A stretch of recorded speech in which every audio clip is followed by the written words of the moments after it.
Bangsa jin adalah bangsa yang hidup di bumi lebih lama dari manusia ribuan tahun lamanya.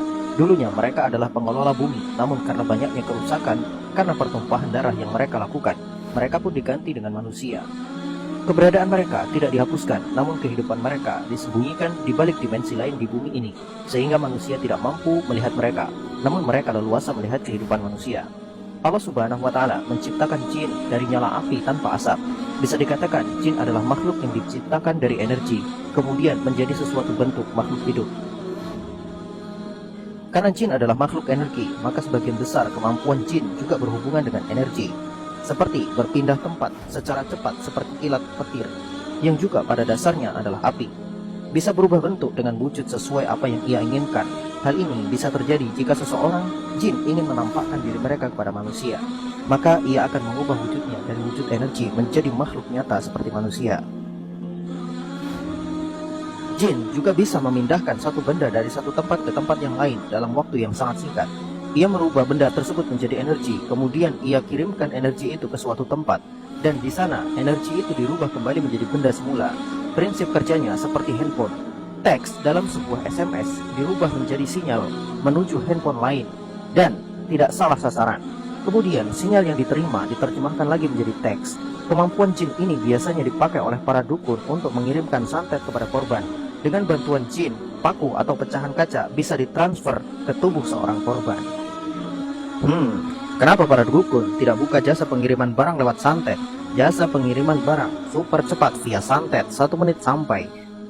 Tidak ada yang bisa mendengar suaraku ataupun melihat rupaku kecuali kamu. Aku adalah jin dari Timur Tengah. Di dalam Al-Quran, Allah Subhanahu wa Ta'ala menyebutkan satu nama jin yang mempunyai kemampuan hebat. Dialah jin Ifrit. Dalam surat An-Naml ayat 30 sampai ayat 40, Allah mengisahkan tentang kerajaan Nabi Sulaiman. Nabi Sulaiman diberikan kekuasaan untuk menundukkan bangsa jin dan bangsa manusia. Nabi Sulaiman mengumpulkan semua orang terbaiknya dari golongan jin dan manusia di dalam istananya. Beliau memberikan tantangan bagi siapapun yang mampu memindahkan singgasana Ratu Bilqis ke istana Sulaiman akan diberikan hadiah yang setimpal. Pemindahan singgasana itu bertujuan agar Ratu Bilqis dan pengikutnya menyadari bahwa kerajaan Sulaiman bukanlah kerajaan sembarangan dan berada di tingkat yang berbeda dari kerajaan Saba yang dipimpin oleh Ratu Bilqis. Tantangan Nabi Sulaiman disambut oleh jin bernama Ifrit. Dia mengatakan mampu memindahkan singgasana Ratu Bilqis sebelum Nabi Sulaiman bangkit dari tempat duduknya.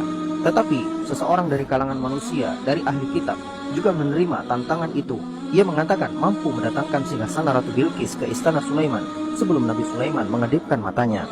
Nabi Sulaiman menerima orang kedua untuk memindahkan singgasana Ratu Bilqis, dan ia pun berhasil mendatangkan singgasana itu secepat kilat. Dalam sebuah riwayat dikatakan orang itu bernama Asif ibnu Birkhia. Menjadi sebuah pertanyaan, apakah manusia ini lebih hebat daripada jin Ifrit?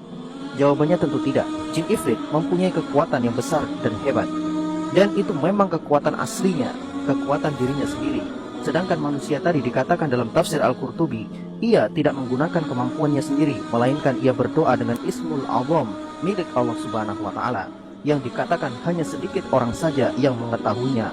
Salah satu orang yang mengetahui Ismul Azam ini adalah Bal'am bin Bawra, yang sudah kita bahas tentang doanya yang tidak pernah ditolak oleh Allah Subhanahu wa Ta'ala. Dikatakan orang yang tadi berdoa dengan Ismul Azam meminta pertolongan kepada Allah Subhanahu wa Ta'ala, maka Allah mengirimkan malaikat untuk membawa singgasana Ratu Bilqis ke dalam istana Sulaiman. Tentunya kemampuan malaikat jauh melebihi jin Ifrit. Namun jika dibandingkan dengan manusia tadi, jin Ifrit pastinya lebih hebat dan lebih kuat. Ia mempunyai kemampuan pribadi yang sangat perkasa. Bisa dikatakan mungkin dari seluruh jin hanya dialah yang punya kekuatan itu. Nabi Sulaiman pada dasarnya mengetahui bahwa jin Ifrit mampu melakukan itu, namun beliau juga sadar bahwa pada saat itu sebenarnya jin Ifrit sedang mengintimidasi seluruh orang hebat di istana tersebut. Kesanggupannya memindahkan singgasana Ratu Bilqis bukanlah sebuah ketundukan dia kepada Nabi Sulaiman, namun bentuk pamer kepada seisi ruangan istana Sulaiman, dan ia menegaskan bahwa ia adalah orang terkuat di tempat itu. Sifat jin Ifrit tidak jauh berbeda dari sifat iblis. Ketika Allah memerintahkan iblis untuk sujud kepada Adam, ia menolak dengan maksud mengintimidasi penduduk langit bahwa ia lebih baik daripada Adam. Persamaan watak inilah yang membuat jin Ifrit ingin menunjukkan kehebatannya dari orang-orang yang ada di istana itu. Namun, Nabi Sulaiman menerima orang kedua untuk memindahkan singgasana Ratu Bilqis dan mematahkan intimidasi dari jin Ifrit, sehingga akan timbul kesan ada orang yang lebih hebat dari Ifrit. Sangat bijaksana apa yang telah diputuskan oleh Nabi Sulaiman. Seperti sebuah pepatah mengatakan, di atas langit masih ada langit. Namun pada dasarnya, jika berbicara masalah kekuatan, seorang Ifrit pastinya akan jauh dari logika. Ia mampu memindahkan sebuah singgasana besar yang jauhnya antar negara. Kemampuan ini tidak bisa dianggap sebagai kemampuan remeh. Tidak semua jin bisa melakukan hal ini. Hanya jin-jin tertentu pada tingkatan-tingkatan tertentu saja yang mampu melakukannya.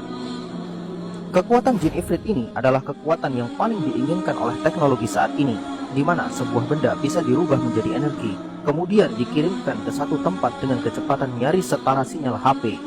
Jika manusia mampu menciptakan alat seperti ini, maka jasa pengiriman barang adalah pemegang saham terkaya di dunia. Bagaimana tidak, Anda bahkan bisa mengirim sebuah mobil Fuso via online.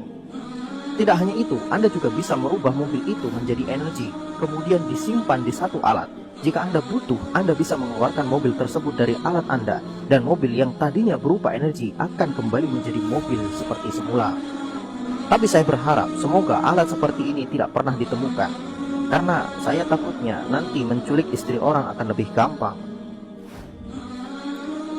Dalam sebuah riwayat dikisahkan, dahulu kala ada ulama Bani Israel bernama Birsiso.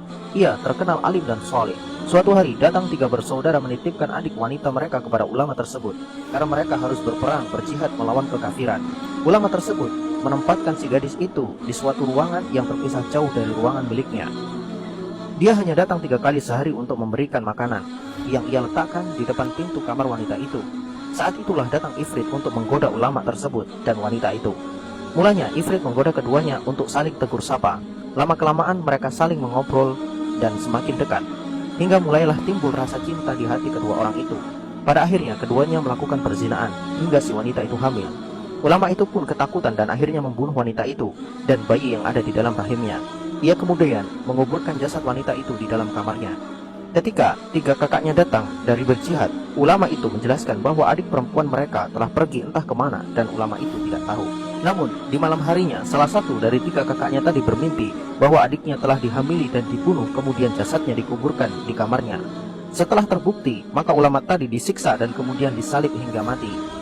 Ketika ulama itu menjelang ajal, ia pun bertaubat kepada Allah Subhanahu wa Ta'ala.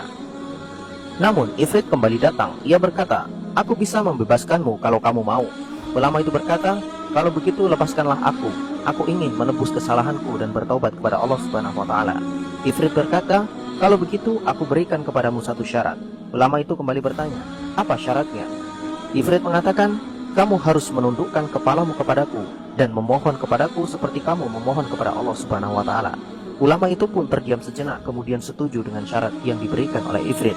Tatkala ia menundukkan kepalanya kepada Ifrit, saat itulah Ifrit membunuhnya, dan dia benar-benar merasa puas karena ulama tadi mati dalam keadaan kafir dan tidak jadi bertaubat kepada Allah Subhanahu wa Ta'ala. Bisa dikatakan jin Ifrit adalah terjahat dari yang terjahat. Dia di level setingkat lebih rendah dari iblis, sehingga julukan Ifrit yang berarti si cerdas bukan omong kosong. Sebagai manusia biasa, patutnya kita berlindung kepada Allah Subhanahu wa Ta'ala dari hal-hal yang buruk semacam itu. Wallahu a'lam bishawab.